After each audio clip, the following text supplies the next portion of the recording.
buenos días a todos y todas. Estamos aquí para comenzar con esta charla abierta Arte y Ciencia.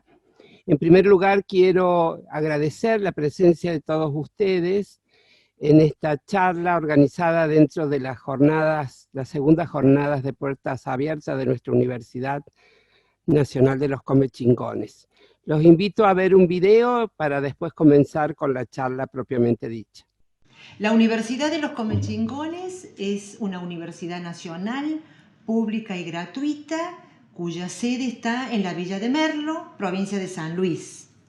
La oferta académica de nuestra universidad tiene su eje central en las ciencias ambientales, en la problemática de las ciencias ambientales. Es así que tenemos tecnicaturas como la de gestión de agua, incendios forestales, ordenamiento y planificación territorial, comunicación de las ciencias y las licenciaturas en ciencias ambientales, en meteorología y ciencias de la atmósfera. Y también otro eje central de nuestra universidad tiene que ver con las artes visuales y la paleontología. Nuestra universidad prevé, una vez que los estudiantes se han inscrito en las carreras, el dictado de un curso preparatorio universitario que es obligatorio y que es previo al cursado de las diferentes carreras. Este curso preparatorio universitario tiene como objetivo introducir a los estudiantes en la vida universitaria. Este curso preparatorio universitario se dicta en los meses de febrero-marzo de cada año y una vez que se cumple con este requisito del curso de ingreso, comienza el dictado de cada una de las carreras. Todos los planes de estudio de la Universidad Nacional de los Comechingones están aprobados por el Consejo Superior de nuestra universidad y el Ministerio de Educación de la Nación les ha otorgado la validez nacional a los títulos. Nuestra propuesta educativa incluye, junto con la formación profesional, un programa de becas a los que pueden postularse todos los estudiantes regulares de la universidad, y estas becas tienen que ver con material bibliográfico, material didáctico, becas económicas, becas en general. También tenemos becas extraordinarias, y este año 2020, por la emergencia sanitaria que estamos viviendo, que estamos dictando nuestras carreras en modalidad virtual, una nueva beca es la beca para tener conectividad. Es importante también poder transmitirles cuáles son las grandes ventajas que tenemos de estudiar en la Universidad Nacional de los Comechingones. Es una oferta innovadora, su eje central está en las ciencias ambientales. Esta formación profesional en ciencias ambientales ha sido declarado por el Ministerio de Educación de la Nación como carreras prioritarias. Son carreras prioritarias y estratégicas porque no tenemos profesionales relacionados a estas temáticas.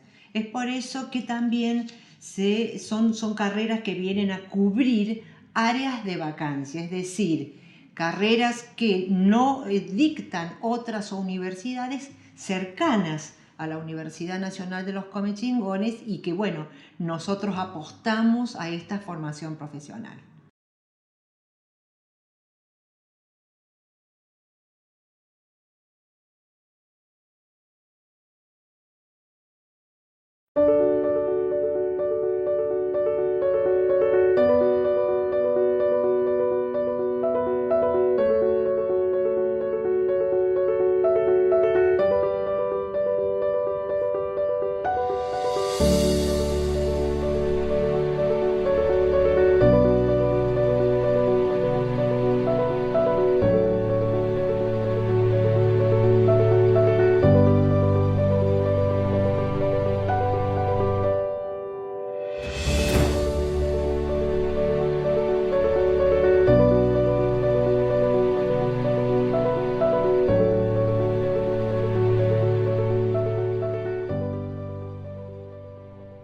Para dar comienzo con esta charla, debo decir que los responsables de las mismas son dos docentes prestigiosos de nuestra universidad, la licenciada Nérida Pérez. Hola Nelly, buen día.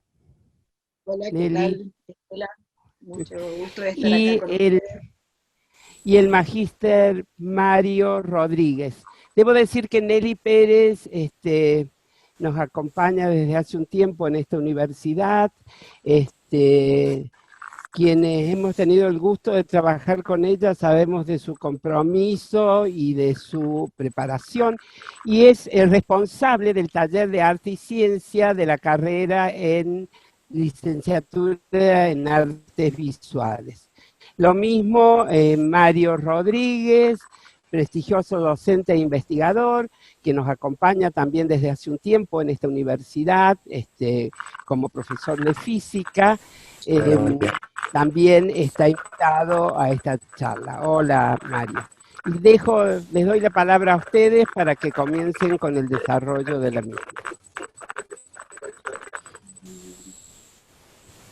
Bueno, yo lo que digamos, en este encuentro que me ha tocado hablar de arte y ciencia, pensaba compartir con ustedes un material que preparé, ya que en realidad la relación entre el arte y la ciencia tiene una larga trayectoria. Así que bueno, yo voy a tratar de compartir con ustedes un material que preparé con la idea de tratar de mostrar algunos hitos importantes. Sobre todo, quizás voy a dedicarme un poquito a la parte del siglo XX. Voy a hacer un recorrido histórico y después le voy a dar un poquito más de énfasis a lo más cercano, el siglo XX y el siglo XXI. ¿Te parece, Mario, Fernando, que comparta Sí, con sí, ustedes? sí. Perfecto, perfecto. ¿Está correcto y se está viendo bien? ¿Se está Sí, viendo, chicos? bien, así que ¿Se ve el video? ¿Se ve la presentación o no? todavía no. Ah, o sea que algo hice mal. Tendría que compartir pantalla, ¿no? A ver qué es lo que tengo que hacer. Compartir pantalla, no lo apreté bien. Ahí está.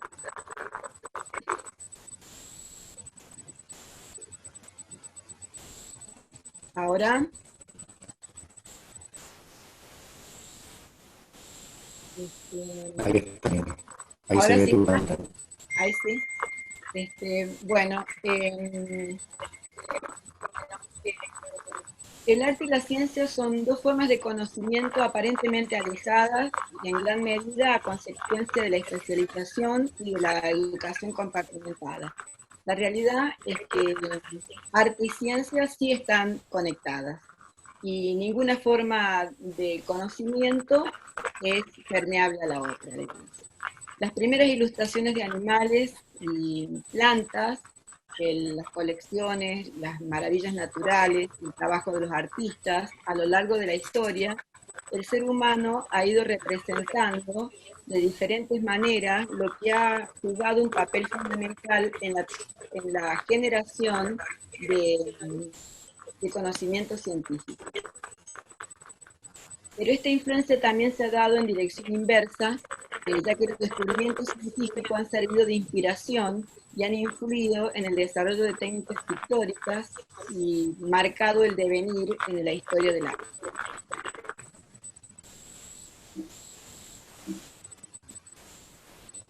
En la cultura occidental, a ver si puedo, porque tengo que mover un poquito esto. En la cultura occidental se puede observar un caminar casi paralelo y en general no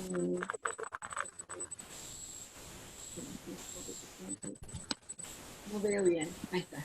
En general no conflictivo entre el arte, la ciencia y las técnicas hasta el siglo XVIII. Fue un periodo de distanciamiento, un proceso donde las ciencias se agruparon en torno a la noción de verdad y se definen como la explicación de los fenómenos naturales y sociales. Se valen de la aplicación de los conocimientos lógico-matemáticos, de la experimentación y el uso de instrumentos. El concepto de belleza, en cambio, se queda definido dentro de las artes. Hacia la segunda mitad del siglo XX comienza un nuevo proceso de reestructuración del conocimiento, que a merced de muchos factores, entre ellos los producidos por el advenimiento de la tecnología, los medios de comunicación y los grandes cambios que organizaron la comunicación social, que emerge un nuevo acercamiento entre el arte y la ciencia. Los análisis buscan un acercamiento cada vez mayor entre ciencia y arte, porque el arte ha dejado de ser entendido como hacer para recuperar su dimensión de saber.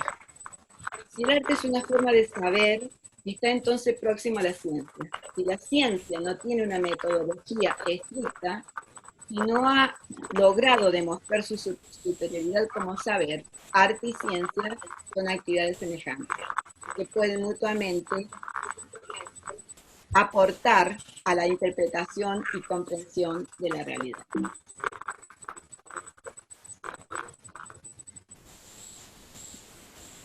El arte está estrechamente ligado a la historia de la ciencia. Ambos campos valoran la vida, la búsqueda de lo desconocido, la acción experimental. Sin duda, la mirada reflexiva de los artistas a la realidad ha estado también atada a los adelantos y descubrimientos de la ciencia. De la misma forma, las preocupaciones de esta última rescatan los problemas que afectan a la vida, la salud, el ambiente y tantos otros. Lo son también los de los artistas, quienes responden a ellas en su quehacer plástico, en donde han utilizado en ocasiones los avances de la tecnología para el desarrollo de sus creaciones. Hasta la aparición de la fotografía, eran los artistas los que se encargaban de representar los especímenes desde dibujos botánicos hasta mapas geográficos, aportando a estas imágenes una visión propia. Especialmente en caso de realización de apuntes y láminas de botánica, era muy importante la labor que el artista realizaba, consiguiendo crear ilustraciones en las que se veían conjugadas el momento de la floración de la planta, los frutos, el interior de las flores, etc., hasta las raíces. En lo respectivo a la realización de ejemplares zoológicos, las imágenes de los animales solían aportar al espectador la posibilidad de verlos en su medio o simplemente mostrar a aquellos que no eran capturados a quienes no tenían la posibilidad de estudiarlos in situ. Esto es lo que se considera, esto es considerar al arte como un instrumento científico. Desde finales de la Edad Media, de 1450 hasta el 1700, se combina arte y ciencia y se plasman las novedades de ambos campos, se interrelacionan las novedades de ambos campos. La época renacentista, de una manera especial, se distingue por una estrecha relación entre la ciencia y las artes. Algunos de los exponentes más destacados del Renacimiento fueron artistas y también grandes ingenieros, matemáticos, estudiosos de la naturaleza en general. Artistas reconocidos como Leonardo da Vinci, Alberto Dudero, Rembrandt, Rubens, entre otros, son los que podemos mencionar desde esa época. Y también la gran cantidad de artistas anónimos que, usando su ingenio, recorrieron etapas del arte desafiando, considerando los desafíos de la representación naturista que se les presentaba. Vamos a ver unos bosquejos de Leonardo da Vinci. Leonardo da Vinci, como ustedes saben, fue un genio creativo que hizo aportaciones a la pintura y a la ciencia en particular que nos toca ahora, mediante bocetos sobre anatomía humana. Realizó muchas anotaciones científicas y sus depósitos dibujos han sido depositados en varios museos de renombre. Todos estos dibujos han sido estudiados por artistas y científicos de toda la época. Otro artista a mencionar es el Alberto Durero. Alberto Durero fue uno de los mejores, de los mayores representantes del Renacimiento alemán. Es conocido en todo el mundo por sus pinturas, dibujos, grabados y escritos teóricos sobre el arte. En realidad se lo estudia bastante por lo que se conoce actualmente como la espiral de Durero. Pero bueno, yo voy a destacar una de sus obras que publica, que es La Instrucción sobre la medida con regla y compás de figuras planas y sólidas, que es un libro donde enseña a artistas y pintores diversos métodos para trazar figuras geométricas.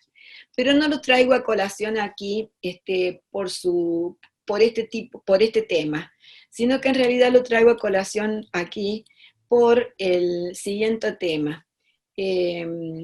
Porque justamente pensando en lo que hacían los artistas en esa época, Alberto Durero nunca vio un rinoceronte. Sin embargo, a través de cartas y ilustraciones de personas que vieron al animal cuando lo transportaban de la India, que lo traían en un barco para regalárselo a uno de los emperadores de Europa, a través de esas descripciones, creó la imagen de este dibujo del rinoceronte. Este es un dibujo con pluma y tinta. Lo hizo en 1515. Y es la imagen que circuló por lo menos por un siglo en Europa. En realidad, a fines del 1500 ya se conocía el rinoceronte en Europa. Sin embargo, este tipo de imagen circuló prácticamente hasta el siglo XVIII, en libros de zoología, se utilizó para hacer otras piezas de arte, esculturas, etc. Este es un dibujo con pluma, pero también hizo un grabado en madera. Por supuesto que aquí se nota que la imagen que tenía del rinoceronte lo grabó como si fuera que tenía una armadura como placas de chapa de armadura, ¿no? Es muy impresionante. Siguiendo con con la relación entre arte y ciencia, que yo les dije antes, podría ser ciencia sobre arte, arte sobre ciencia. ¿A qué le llamamos arte sobre ciencia? Por ejemplo, vamos a ver solamente una muestra de lo que hizo en realidad fue estudioso de la medicina, creo que estudió medicina, que hizo, es Andrea Bersalius, un italiano, que vivió entre 1514 y 1564. Él representó una obra de texto con unas ilustraciones, con unas perfectas silografías, detallando distintas posiciones del cuerpo humano y también disecciones, operaciones, etc. Y fíjense ustedes que las ponía las figuras humanas, aunque estuviera, por ejemplo, este esqueleto, en unas posiciones bastante alegóricas. Acá toda una musculatura, acá también un esqueleto. Pero estos libros se consideran arte sobre ciencia, porque ha sido estudiados, si bien son expresiones artísticas, han servido para el estudio de la anatomía a muchas generaciones, a partir de esa época. Otra manera de pensar el arte es pensar el arte como instrumento científico. ¿Qué querría decir esto? Para tomar ejemplos, sería, por ejemplo, sería la parte que serían los frutos de las expediciones científicas, porque sus imágenes no solo reproducían el objeto de estudio, sino que además mostraban la destreza del dibujante. O sea, era arte, había una destreza del dibujante, pero a su vez servían de instrumento científico porque permitía, por ejemplo, hacer catálogos de las especies, ordenarlas, bueno, todo lo que hacían los de la época en ciencias naturales, ¿no? no solamente tenían que ser capaces de reproducir los especímenes que representaban, muchas veces los dibujantes integraban las expediciones, otras veces no, sino que se nutrían, por ejemplo, de lo que los viajeros les decían. Esta sería un tipo de consideración del arte como instrumento científico. Otra posibilidad es estudiar, por ejemplo, ciencia a través de obras artísticas que no han sido realizadas para eso. Por ejemplo, obras donde aparecen escenas o elementos que aportan al investigador, al historiador, información sobre las técnicas, los procedimientos o los conocimientos de la época. Por ejemplo, hay un cuadro de Rubens, acá no copié la imagen, hay un cuadro de Rubens de un paisaje, pero que en el cielo se ve a Saturno. Y Saturno lo está representado como si fuera un círculo y dos círculos pequeños al costado. Es decir, la cuestión es que lo que hace parecer, digamos, lo que claramente pasaba, es que la idea de qué era Saturno era como algo circular, algo esférico, digamos, y como si tuviera dos ojitos al costado. Es decir, ¿por qué? ¿Por qué eso? Porque era como se veía Saturno con los instrumentos de la época en que es realizado el cuadro. Es decir, eso para dar un ejemplo de esto que quiere decir estudiar la ciencia, el devenir de la ciencia a través de obras ya realizadas, ¿no? Bueno, ahora les voy a pasar una cierta cantidad de imágenes para ejemplificar lo que en realidad fue una etapa muy importante entre los siglos XVI, XVII, toda la cuestión de la representación de lo que se encontraba. Por ejemplo, acá tenemos, este es el pico de un tucán. Cuando los conquistadores recogían aves de las nuevas tierras que conquistaban, muchas veces solamente les quedaba el pico, porque el ave moría en el trayecto del viaje. Entonces, a partir del pico y los relatos del viajero, el dibujante creaba la imagen del ave. Quizás estaba lejos de la realidad, no tenía proporción, pero era lo que había disponible. Así, a través de los artistas, se conocieron en Europa muchos vegetales y animales exóticos para ellos. Bueno, habíamos visto el ejemplo del rinoceronte hace rato, ¿no? Que hizo Durero. Acá tenemos otras imágenes. Por ejemplo, es un tipo de animal marsupial, o sea, que tiene sus crías en una bolsa. Para esa época debe haber sido muy complicado explicarle al dibujante que no había visto el animal cómo dibujarlo, ¿no? Y este es un armadillo que lo dibujan medio como si fuera también un caballo acorazado, ¿no? De esta relación entre el arte y la ciencia, también dan cuenta registros que han quedado, como el catálogo que reposa en el Museo de Ciencias Naturales de Madrid, que se llama Catálogo de las Expediciones y Viajes Científicos Españoles a América y Filipinas, siglos XVII a XIX. Es decir, para dar cuenta de esta relación íntima de la época entre arte y ciencia.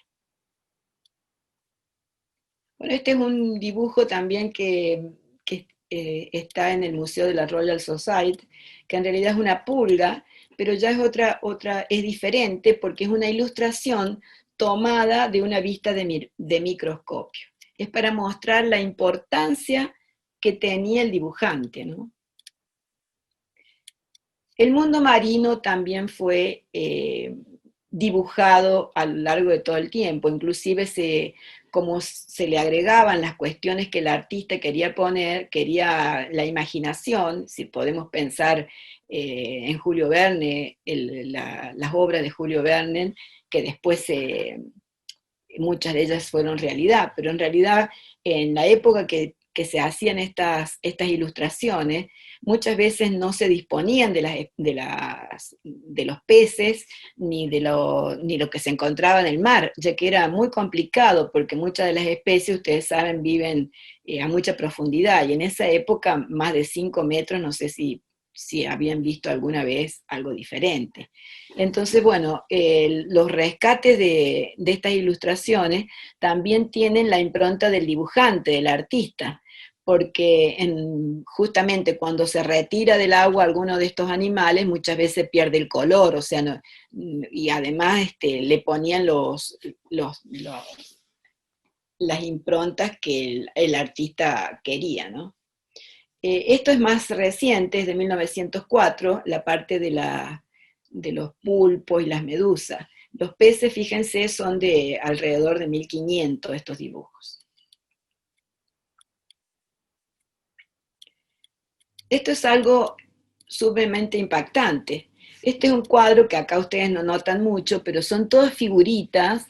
En esta parte de arriba son figuritas de personas, y en la parte central son animales y plantas.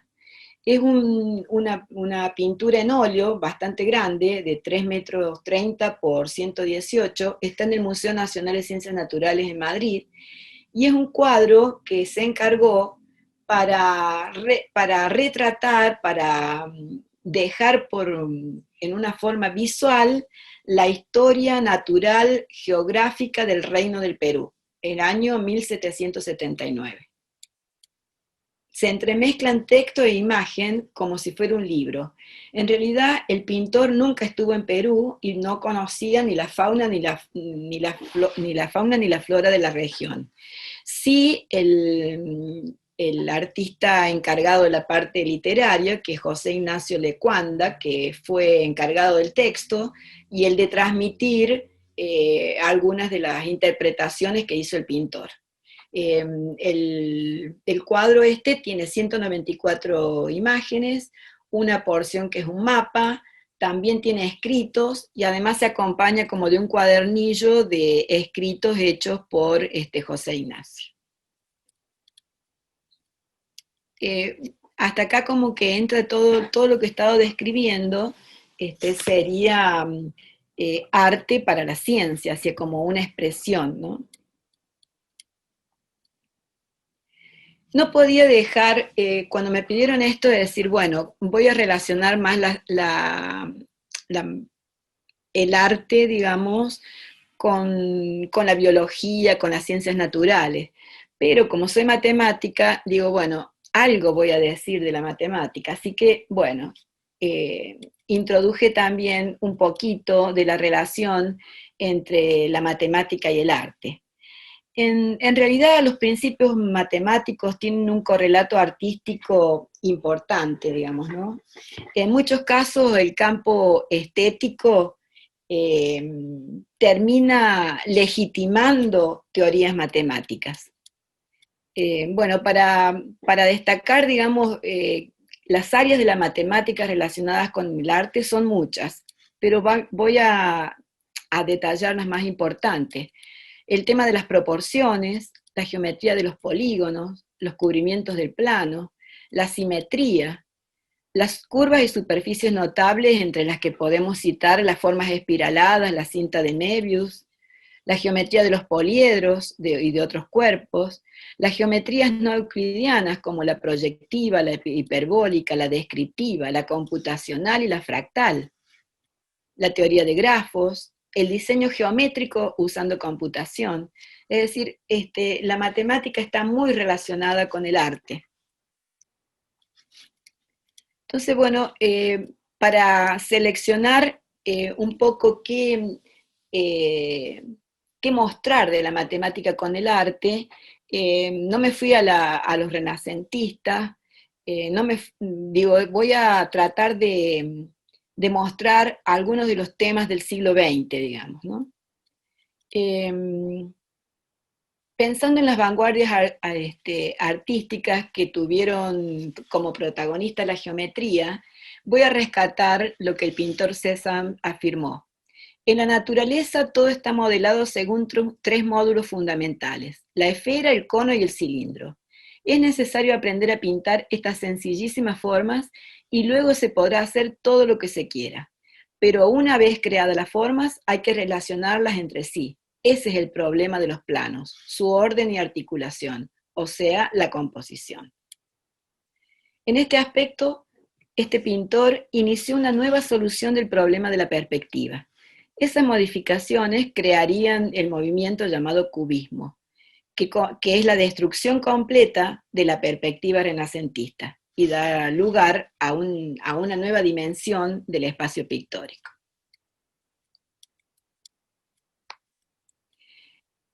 Entre los pintores, Cézanne se estaría entre los iniciadores del movimiento. Otro pintor perteneciente al movimiento cubista es Pablo Picasso.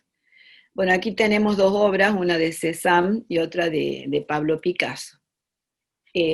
Como ustedes ven, es una geometrización de la realidad. Son trazos rectos, aparecen los poliedros. Este es El mar en el estanque, en 1879, ya al fin del siglo XIX. Y este es de Pablo Picasso. Otro artista que relacionó mucho la geometría con sus obras es el artista holandés Escher, que falleció en 1972. Él se divirtió teselando el plano con figuras de distintas formas. Dibujó figuras que encajaban unas con otras formando mosaicos, y esas figuras encajaban en realidad a través de una relación que tomaba con el cubrimiento de planos por polígonos regulares. Acá tenemos dos ejemplos, y además todo lo que hizo en formas de ilustraciones, mostrando situaciones casi imposibles como esta de las escaleras. Es decir, es una vuelta a la relación entre la matemática y el arte bastante diferente a lo que podemos pensar del Renacimiento, ¿no? Sin embargo, también en el siglo XX, fines del siglo XIX y siglo XX, hubo un tributo a las formas geométricas puras. Ese movimiento se llamó de neoplasticismo, y he tomado algunas obras solamente de Mondrian, que recurrió a la geometría de un modo directo, utilizando paralelogramos, prismas, rectas y aplicando colores puros.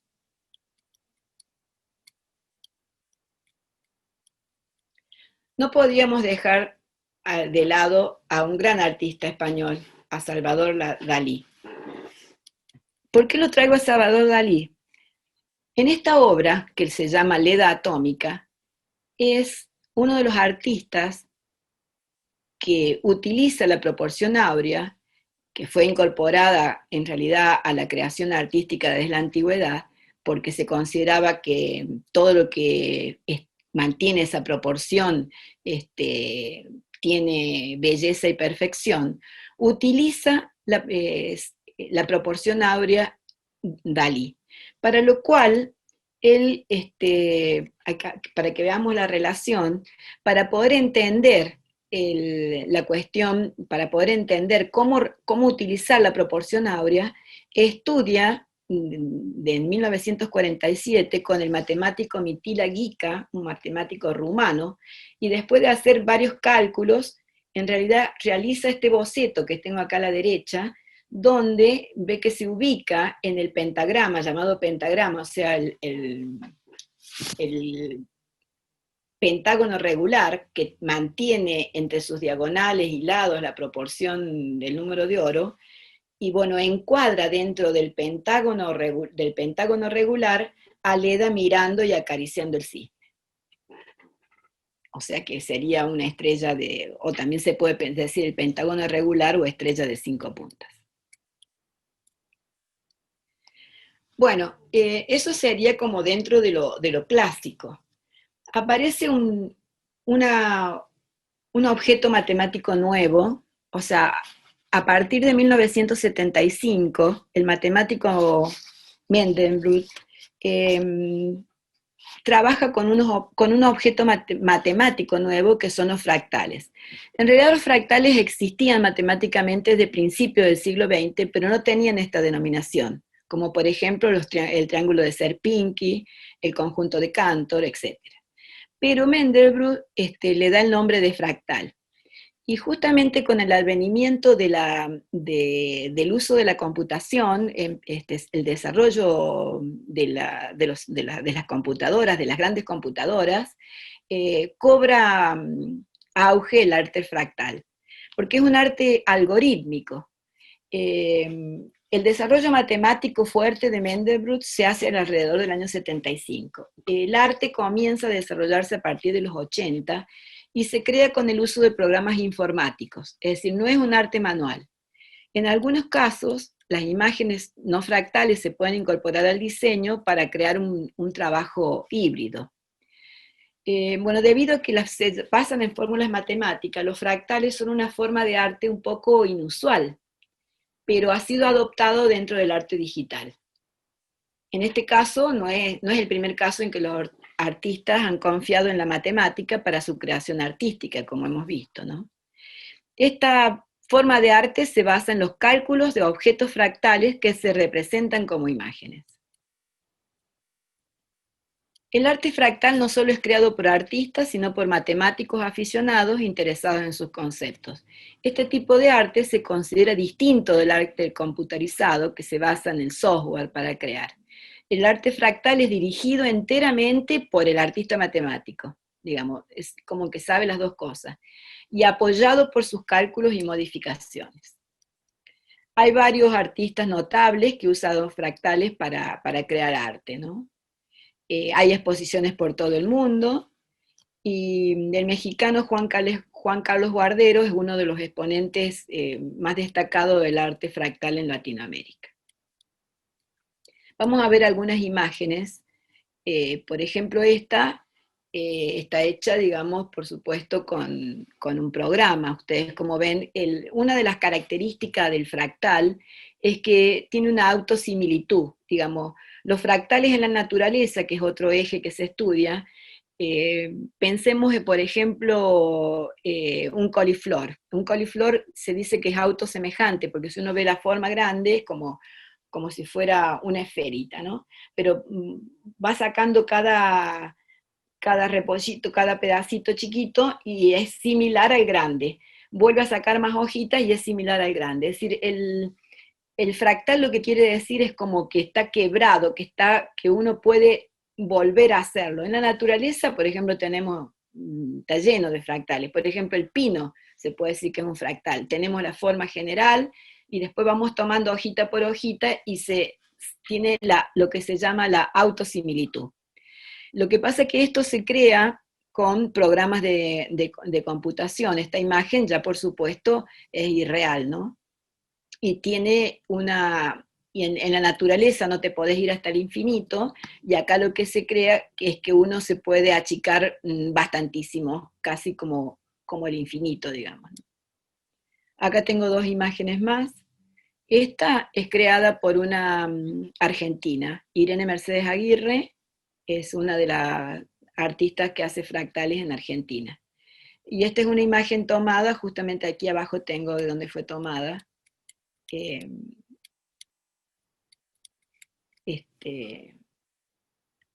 Lo que pasa es que cuando uno pone el programa a correr, esto va se va como creciendo, está agregando, ¿no? Es muy impresionante. Es bueno verlo en el desarrollo de un video, no cuando está la imagen quieta. Bueno, estamos llegando al fin. ¿Qué es la relación ahora de la biotecnología con el arte? Es un vínculo complejo, digamos, ¿no? Aparece un mensaje innovador, sería sobre la capacidad creadora del ser humano. Vamos a ver algunas muestras de biotecnología y arte contemporáneo. Por ejemplo, esta sería una ilustración del microscopio. Esta otra, acróbatas del ADN. Fernando Bueso es una artista puertorriqueña. Encontré estas ilustraciones, me gustaron. Está acá en este caso tomando el ADN como una escalerilla, ¿no? No podía dejar de faltar Dalí. Dalí fue un personaje interesado porque los mostré ya en su acercamiento a la matemática. En 1953, cuando se descubre la estructura del ADN, este hito en el desarrollo de la ciencia lo motivó al pintor y comenzó a estudiar y se relacionó con Watson, el descubridor del ADN, para entender de qué se trataba. Es así que se sumergió, digamos, en este tema, y entre los años 55 y 78 produce varias obras que están relacionadas con el ADN. Esta obra que tengo acá, una reproducción, es una de las primeras, se llama Paisaje con mariposa, y es un paisaje donde ilustra, digamos, la forma del ADN, un paisaje surrealista.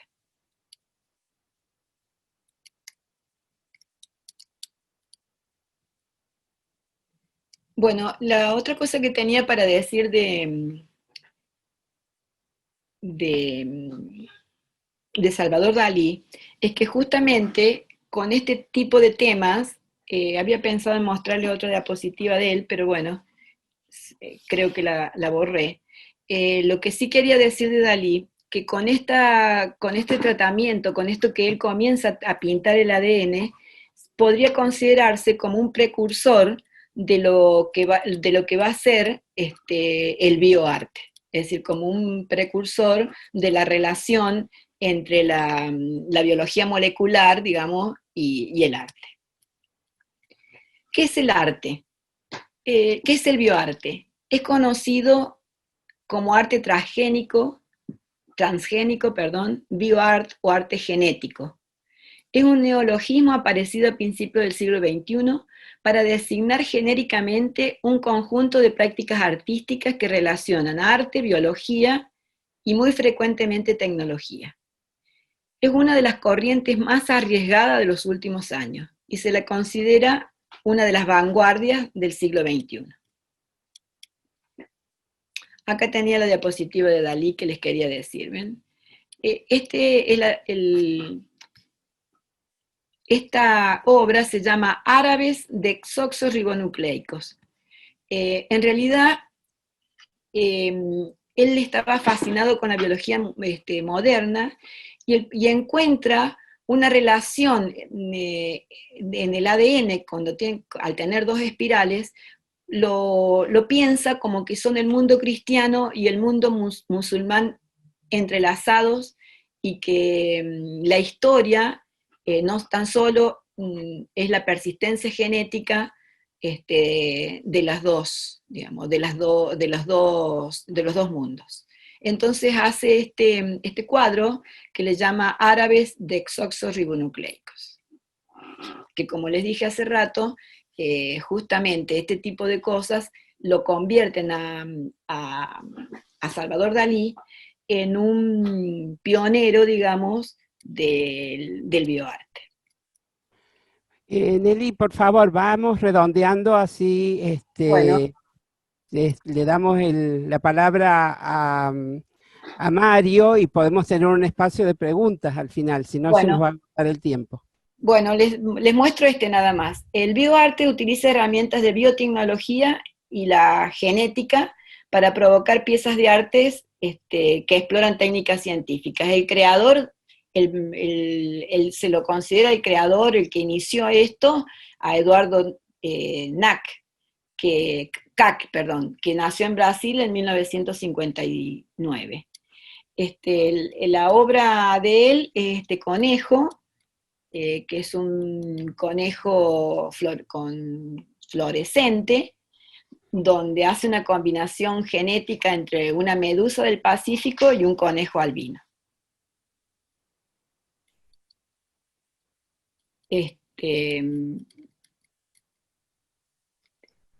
Aunque hay diferencias sutiles entre qué es lo que es el bioarte, podríamos tomar lo que dice el Museo de Ciencia de Oxford, Inglaterra, y que él considera que el bioarte es un área emergente de la práctica artística que reúne arte y ciencia utilizando medios biológicos y científicos, así como métodos artísticos para crear obras de arte. En relación, los bioartistas trabajan con bacterias, animales, tejidos vivos y también estudian los procesos, empleando biotecnología o herramientas de ingeniería genética. Las obras se producen en laboratorios, galerías de estudios o estudios de artistas. Los trabajos de los bioartistas pueden ayudar a ofrecer nuevos significados para nuestras vidas tras el descubrimiento científico o plantear problemas para el debate social y ético. Bueno, nos quedamos acá, más o menos esto. Bueno, Todo muchas el... gracias, Nelly. Le Bueno, cedemos la palabra a Mario. Bueno, lo que había preparado para la charla de hoy tiene que ver con las imágenes y en general el arte como un motivador para la ciencia, como un elemento que a lo largo de toda la historia de la humanidad ha permitido la evolución de la ciencia. En particular, vamos a hacer un viaje desde los orígenes de la humanidad hasta el presente y vamos a tratar de ver qué impacto han tenido desde las primeras imágenes hechas por aquellos primeros homínidos en las cuevas hasta el valor que tienen hoy las imágenes como una forma de comunicación en el ámbito de la ciencia. Un rasgo característico que ha tenido la humanidad a lo largo de toda su historia es que cualquier grupo étnico a lo largo desde los orígenes, allá hace miles de años hasta el presente, manifestó la necesidad consciente o inconsciente de perpetuarse. Pero no me refiero al hecho biológico de reproducirse como especie, sino al dejar una huella de su paso por este mundo. De alguna manera comunicar a sus pares y principalmente a las futuras generaciones cuáles eran sus vivencias, cómo era su forma de vida. Esto conlleva una necesidad natural, que es la de vencer este elemento natural con el cual convivimos desde el origen del universo, que es el tiempo, que hoy lo reconocemos como una dimensión más, la cuarta dimensión de este universo, que a diferencia de las otras tres dimensiones solo avanza en un solo sentido. El tiempo avanza, no podemos hasta el momento manejar, no podemos hacer que el tiempo vuelva hacia atrás. Y eso tiene una consecuencia fundamental, y es que cumplimos nuestro tiempo de vida en este planeta y listo, se terminó. Y hay una tendencia natural a que todos queremos de alguna manera ganarle al tiempo y perdurar. Ese deseo latente que ha estado presente en toda la humanidad, yo voy a tratar de plantearlo, mostrarle como que ha sido un motor que se convirtió en ese aliciente, eso que permitió a los pensadores desarrollar conocimiento, en lo que hoy conocemos como este constructo llamado ciencia. Hace 40.000 años, allá por las cuevas ubicadas en la zona que hoy geográficamente podríamos identificar como España, Francia, eh, existieron grupos humanos y tuvieron la necesidad de dejar impresas en las paredes de las rocas donde ellos vivían en esas cuevas, sintieron la necesidad de dejar impresas sus manos, utilizando alguna técnica. Acá lo que podemos ver es simplemente la silueta de la mano de estas personas, que aparentemente son personas diferentes porque vemos algunos rasgos diferentes entre cada una de estas manos. Lo podríamos simplemente observar como el deseo de alguien de querer dejar una marca, pero automáticamente nos surge una pregunta más básica, que tiene que ver con, primero, ¿por qué? ¿Por qué quisieron hacer esto? Y bueno, esto creo que va en coincidencia con la hipótesis de donde yo parto, la necesidad que como especie tenemos de perpetuarnos. Pero después están los factores que tienen que ver con cómo hicieron esto. Porque esta es la imagen que quedó, esta es la imagen que perduró en el tiempo, pero evidentemente tuvieron que pasar muchos ensayos, prueba y error, hasta que de alguna manera estos grupos de humanos, homínidos, eh, en desarrollo, que todavía estaba en una etapa muy primigenia del desarrollo cognitivo, se dieron cuenta que cierta combinación de líquidos, cierta combinación de polvos, de rocas, permitían que esa imagen perdurase.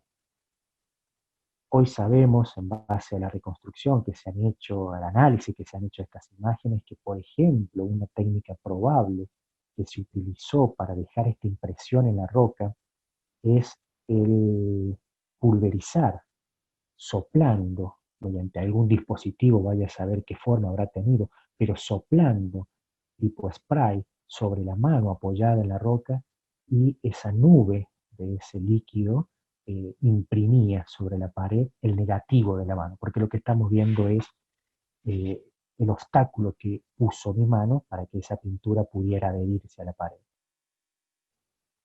Desde lo que observamos podemos afirmar también que esa pintura, de tinte que se utilizó, poseía características especiales, por ejemplo, una alta viscosidad, porque fíjense que no se ve la imagen chorreada. Si hubiese sido un líquido de muy baja viscosidad, veríamos que en el contorno de la mano veríamos las gotitas chorreando, y sin embargo no. Por lo tanto, esto nos está dando una evidencia de que tuvieron que experimentar, probar, para lograr que los bordes de las manos tuviesen esta forma.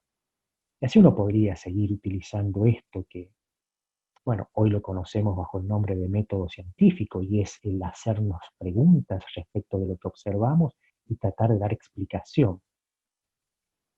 Lo curioso es que 30.000 años más adelante, en un lugar totalmente diferente, nuestra Patagonia, esto corresponde a la Cueva de las Manos en Santa Cruz, Argentina, aparece algo similar. Nuevamente la misma técnica utilizada por otro grupo étnico 30.000 años más acá en el tiempo, tuvieron la misma necesidad, dejar impresa una imagen de su paso por ese lugar, pero además nos cuentan cosas. No solamente nos dicen, acá estamos, sino que nos están mostrando cómo era el ambiente en donde ellos se desarrollaban. Vemos animales.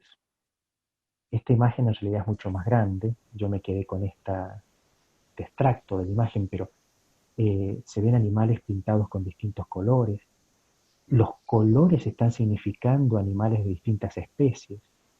Hay hombres, no sé si se alcanzan a ver en la parte superior izquierda, se alcanza a divisar la silueta de un hombre que está arriando estos animales. Por lo tanto estamos ya en presencia de una etapa en donde habían logrado domesticar los animales. En otras imágenes de esta misma cueva aparecen hombres o mujeres, generalmente hombres por una cuestión que así indican los restos fósiles, hombres cazando estos animales. Por lo tanto, con esta imagen estamos además entendiendo cómo vivían. No solamente nos deslumbra el hecho de encontrar una misma técnica de 30.000 años de antigüedad que viajó de alguna manera, y asumiendo, quizás fue una técnica que ellos mismos descubrieron, no lo sabemos. No tenemos evidencias tangibles que nos digan cómo fue que estos grupos de humanos hace 10.000 años en las cuevas de Santa Cruz desarrollaron la misma técnica que 30.000 años antes en las cuevas de Francia y España, de lo que hoy es Francia y España, habían logrado para dejar esa huella tangible, imborrable en el tiempo, de sus manos en la pared. Y la siguiente imagen para mí es muy fuerte. Esta es una imagen que particularmente me transmite un mensaje. Yo veo aquí un grupo de personas saludando, un grupo de personas que dejan su marca y gritan a través del tiempo: nosotros somos esto, nosotros estuvimos, nosotros vivimos acá.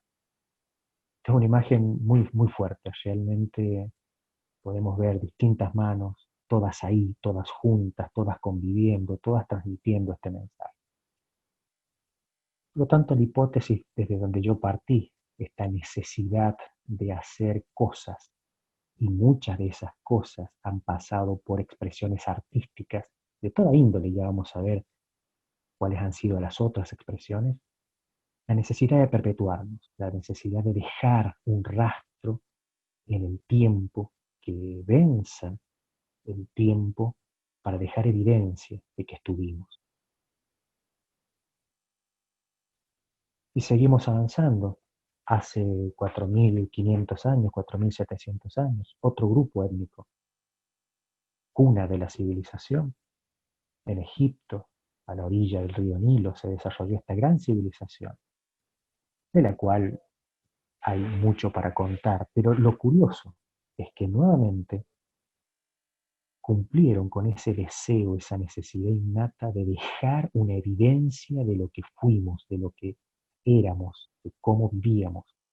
Y eligieron hacerlo a través de estas obras impresionantes de arquitectura, de diseño. Vemos en esta que es la meseta de Giza, las tres pirámides, Khopker, Efren y Miserino, y adelante la esfinge, que dicho sea de paso, la esfinge aparenta ser más antigua que las pirámides, pero más allá de esos detalles, son rastros que dejaron estos grupos de personas en base a tratar de satisfacer este deseo que los motivaba de, está bien, rendir culto a sus deidades, pero además que eso perdurase en el tiempo. Y eso necesitó o fue el motor para que se desarrollase el conocimiento necesario para lograr construir estas grandes obras, para lograr desarrollar técnicas, herramientas, instrumentos que pudiesen dar lugar a que esto aún hoy perdure. ¿Cómo hicieron para transportar las grandes moles de roca de la cantera que se encontraba a varios kilómetros de distancia? ¿Existe alguna documentación perdida por ahí que se han encontrado en donde hacían un uso muy intensivo de poleas y palancas? Descubrimiento que con el tiempo se lo atribuimos a Arquímedes, año 200 a.C. Sin embargo, en Egipto, en el 4500, 4700, ya había un uso intensivo de ese tipo de dispositivos. Instrumentos de medida.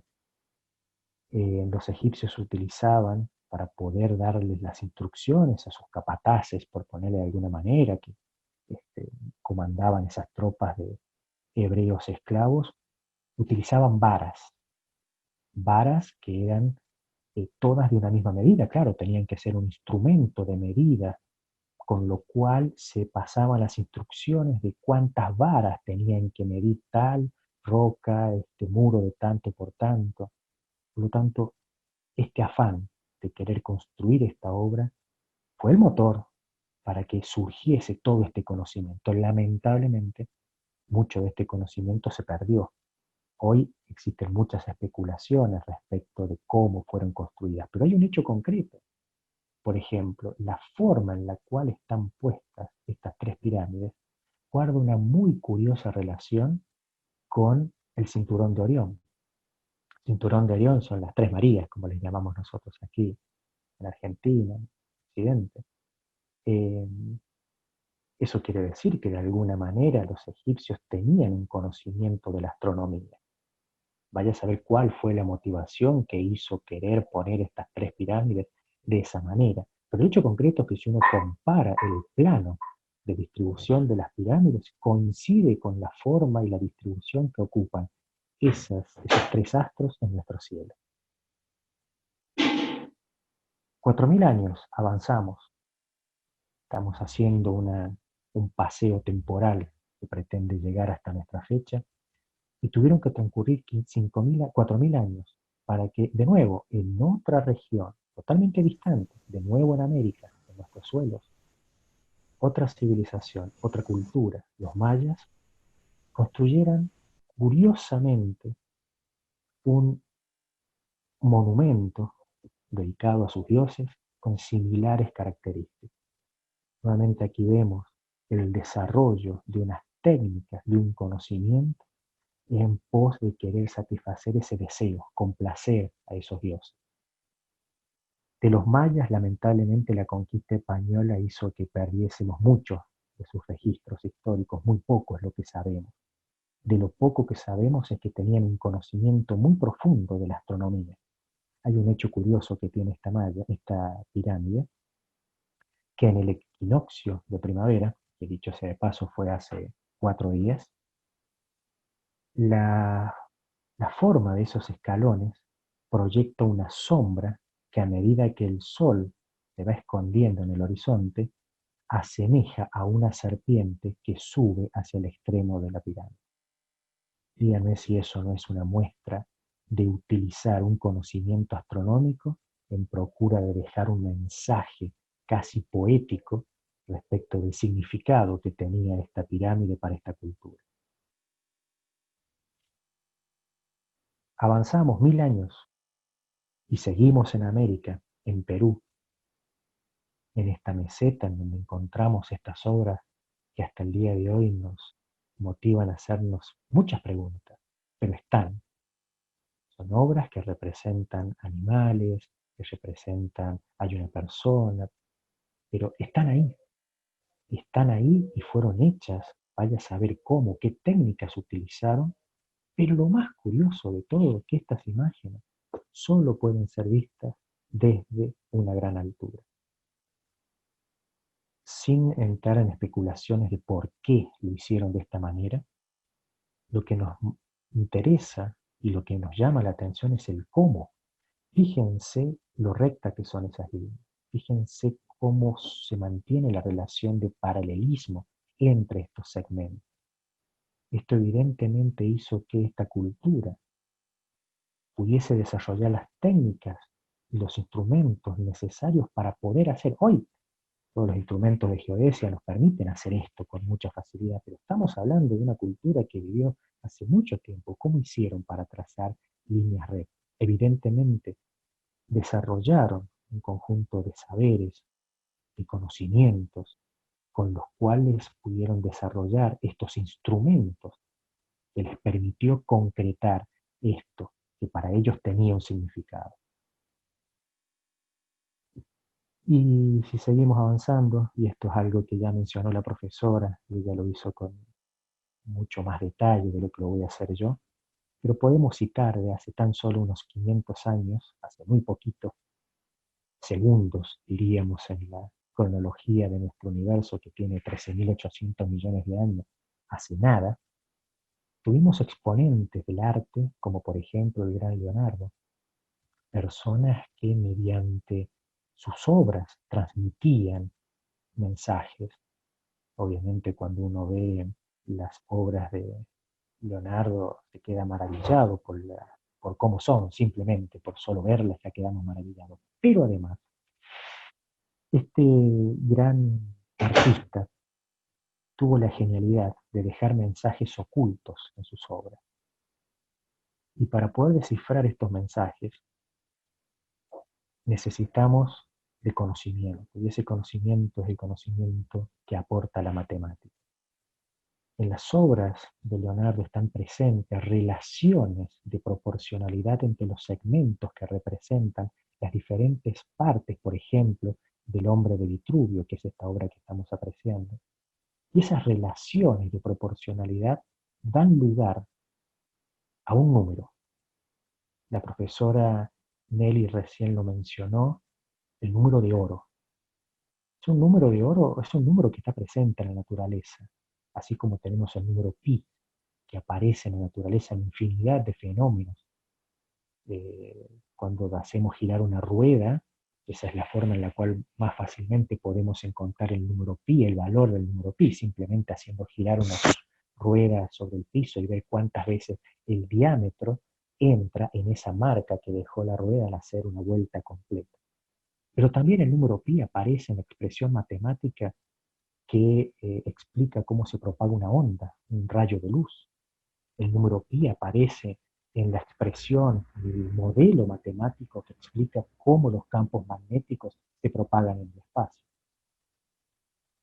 El número de oro es un número que tiene una estrecha relación con la belleza. Vamos a encontrar que todas aquellas obras en donde está presente el número de oro nos resultan atractivas, nos resultan agradables. Y una forma geométrica de construir, de obtener el número de oros a partir de lo que un matemático Fibonacci hizo con su sucesión, su serie de Fibonacci, que geométricamente es trazar estos cuadrados que tienen unas dimensiones muy particulares. Pero lo curioso es que si uno traza los arcos uniendo los vértices opuestos de estos cuadrados, obtiene esta espiral. Espiral que en el hombre de Vitruvio uno va a decir, bueno, qué bonito, qué bien que calza, pero esa espiral, algo que ya mencionó la profesora recién, aparece en la naturaleza, pero en muchos fenómenos diferentes. Esa espiral aparece, por ejemplo, en la forma de las caracolas, en algunas plantas, en un huracán. La forma en la cual un huracán se conforma tiene que ver con esa espiral que obtenemos a partir de la sucesión de Fibonacci. Cómo están distribuidas las semillas en una torta de girasol, cómo es la forma de una galaxia, de lo que hoy sabemos que son las galaxias. Esto nos está hablando a las claras de que en la naturaleza hay muchos mensajes que están ahí ocultos, latentes, esperando a ser descubiertos. Y es el hombre, en este afán de dar respuesta a todas sus preguntas, es quien desarrolla el conocimiento albergado en ese constructo que hoy conocemos como ciencia. La ciencia es eso que el hombre crea, en donde se guarda todo el conocimiento desarrollado. Con el paso del tiempo pudimos diferenciar este gran constructo en las distintas disciplinas. Pero en definitiva, todo lo que el hombre desarrolla está ahí. Y está ahí en procura de cumplir un objetivo fundamental. Y es la de dar respuesta a las preguntas que nos hacemos. Preguntas que tienen que ver principalmente con lo que observamos. ¿Dónde estamos? ¿Por qué estamos aquí? ¿Cómo funciona el mundo que me rodea? El espacio siempre ha sido el universo, el cielo, siempre ha sido un disparador para todas las civilizaciones. Pensemos, por ejemplo, en los griegos. Los griegos fueron quienes le pusieron nombre a las constelaciones, a esos grupos de astros que conformaban figuras que para ellos guardaban alguna relación con algo que para ellos era significativo. Por ejemplo, recién mencioné el cinturón de Orión, las Tres Marías. Es el cinturón de un guerrero en esa imagen que se ve en el cielo. Fueron los griegos que vieron en el cielo que esa forma de estrella, esa distribución de estrellas podría asemejarse a un guerrero con su arco aprestado para ser lanzado y en su cinturón se encontraban estos tres astros. O la explicación tan curiosa que encontraron a eso, imagínense una noche totalmente clara, alzamos la vista al cielo y vemos que todas las estrellas están dispuestas a lo largo de una línea o de una zona, una franja. Los griegos, en esto de imaginar, de dar rienda suelta a su imaginación, dijeron que eso se debía, o que eso era, la leche que emanaba de los senos de una diosa. Por eso, nuestra galaxia se llama Vía Láctea, por ese nombre puesto por los griegos en aquel momento. Y así puedo seguir citando infinidad de situaciones en donde el cielo ha sido también otro motor para los avances de la ciencia. El cielo siempre ha significado esa otra barrera que queremos sortear y conquistar. Así como en el 1400 se llevó a cabo el primer viaje documentado y formal, porque también lo hicieron los vikingos cientos de años atrás en la parte norte de América, pero en el 1400 formalizamos el viaje y la unión entre Europa y América, porque estaba la necesidad de satisfacer ese deseo de qué hay más allá de esa inmensidad que es el mar, y también necesidades económicas de tener que buscar nuevos recursos para poder sostener la demanda de esa gran comunidad, como había crecido la población en la Europa de esa época, que necesitaba de más materia prima. Y así fue que se emprendió ese viaje. Y hoy estamos en ese desafío. ¿Qué hay más allá de este cielo que nos rodea? Y eso fue lo que permitió a finales de la década del 60 que el hombre llegase al primer cuerpo celeste, el objeto más cercano que tenemos en la cercanía de este planeta, la Luna. Y esta imagen dice todo. Esa imagen es la marca que dejó Neil Armstrong cuando bajó del módulo lunar, del Águila, y tocó por primera vez suelo marciano. Es una imagen, pero significa el cumplir, luego de miles de años de haber mirado hacia el cielo y ver esa luna como un objeto inalcanzable, con explicaciones desde las más curiosas respecto de qué era la luna, por qué estaba ahí, llegamos. Y años atrás, cientos de años atrás, un escritor, Julio Verne, ya nos había anticipado la posibilidad de poder llegar a la luna.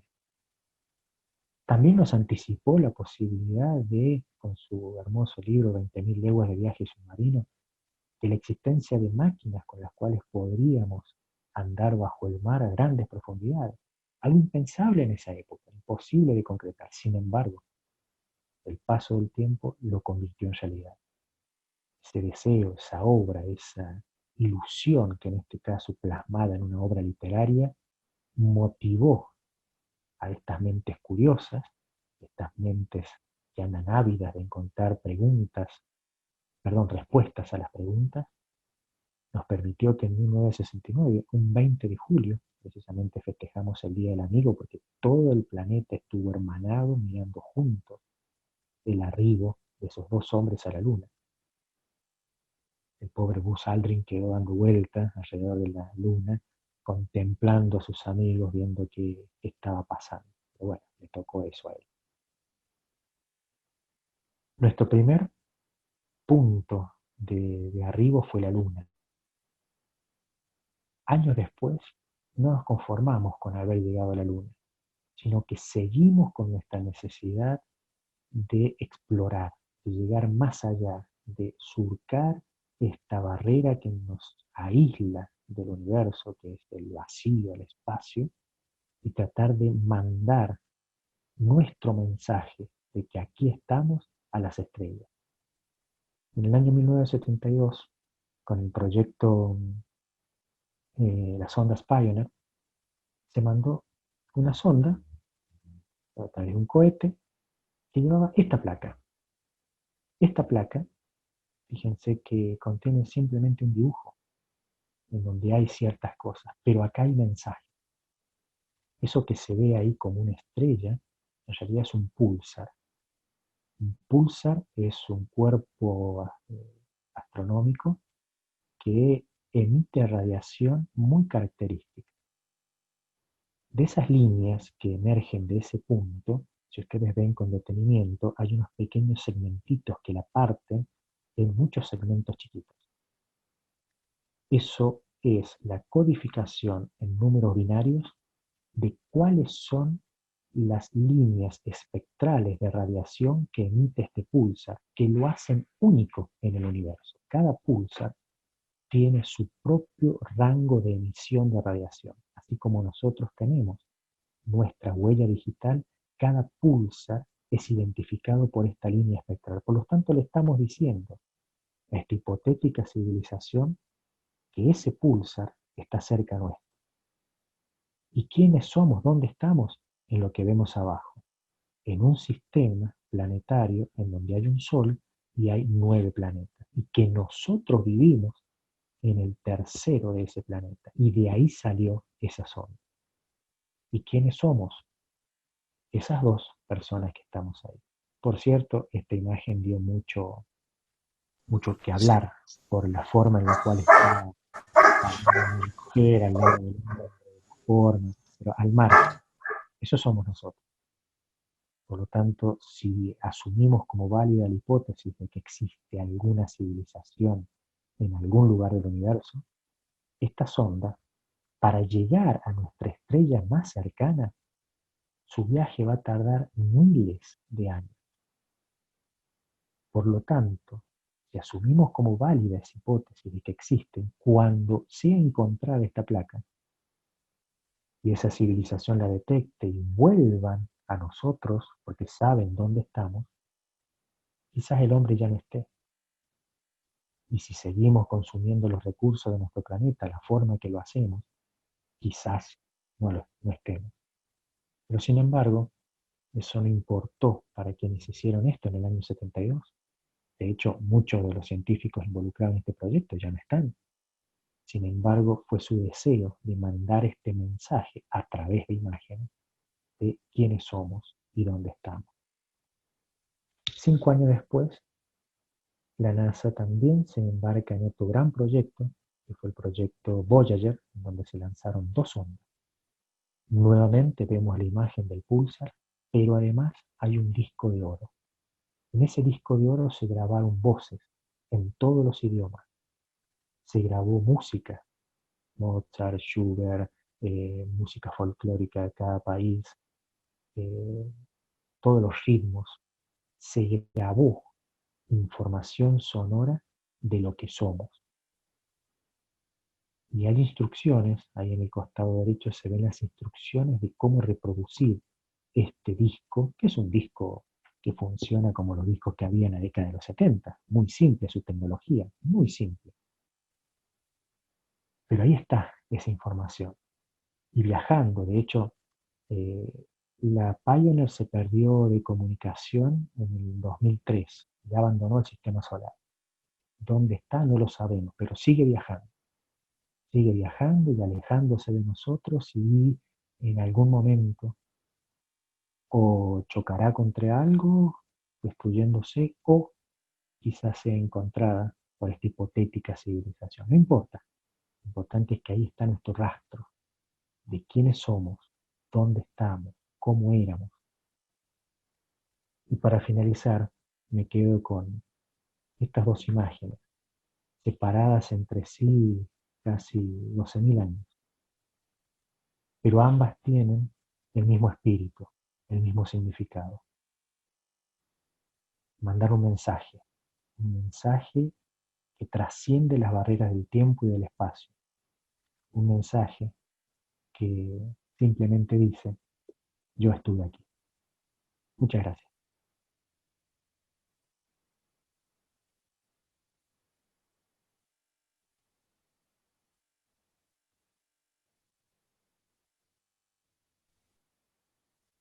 Muchas gracias, Mario. Muy interesante todo lo que han expuesto estos 2 colegas. Realmente, bueno, lamentamos un poco los inconvenientes que tuvimos en un principio, pero lo importante es que sepan que estos charlas quedan grabadas y que pueden tener acceso a través del canal de YouTube en cualquier momento cuando la quieran ver, porque seguramente a muchos de ustedes les debe estar pasando lo mismo que a mí, que nos hemos quedado con muchas ganas y con muchas preguntas por hacer. Muchas gracias a todos y todas y los invito a seguir compartiendo estos momentos en las segundas jornadas de Puertas Abiertas de la universidad. Muchas gracias a todos.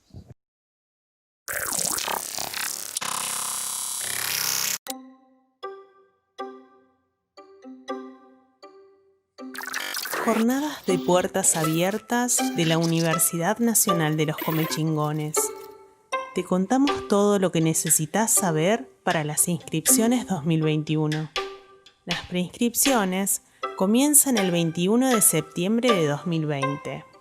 Pueden anotarse todas aquellas personas que estén interesadas en hacer una carrera universitaria, tengan completo o estén en proceso de finalización del nivel secundario, o mayores de 25 años sin secundario completo, ingresando en www.unlc.edu.ar.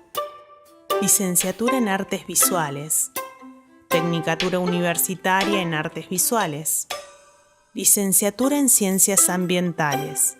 Licenciatura en Ciencias de la Atmósfera y Meteorología Aplicada. Tecnicatura Universitaria en Meteorología. Licenciatura en Paleontología. Tecnicatura Universitaria en Comunicación de las Ciencias. Tecnicatura Universitaria en Gestión del Agua, Orientación Riego. Tecnicatura Universitaria en Gestión Integral de Incendios Forestales. Tecnicatura Universitaria en Planificación y Ordenamiento Territorial. Tecnicatura Universitaria en Gestión Ambiental. El curso preparatorio universitario, CPU, es una instancia de nivelación común para todas las carreras. Está compuesto por 2 talleres comunes a todas las carreras y un tercer taller específico según la carrera elegida. Podés elegir entre 2 instancias de cursado del CPU.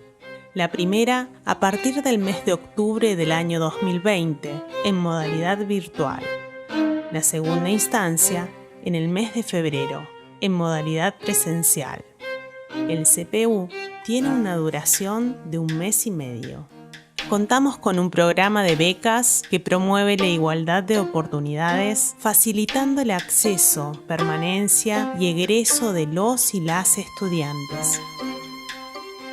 Más información en www.unlc.edu.ar.